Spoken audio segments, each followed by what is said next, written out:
الحمدللہ، مرغ اگر بانگ دے تو اس صورت میں مرغ کو برا بھلا کہنا منع ہے۔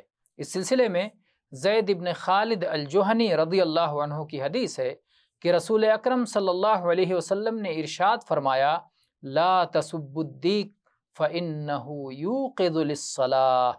یہ سنن نبی داؤد کی صحیح سند کی حدیث ہے کہ مرغ کو برا بھلا نہ کہو، اس لیے کہ وہ صلاۃ کے لیے بیدار کرتا ہے، صلاۃ کے لیے آپ کو جگاتا ہے۔ اس حدیث سے واضح طور پر یہ بات معلوم ہوتی ہے کہ اگر کوئی آدمی خیر میں آپ کا معاون ہو، بھلائی میں آپ کی مدد کرے، تو پھر اس کا شکر گزار ہونا چاہیے، اسے برا بھلا نہیں کہنا چاہیے۔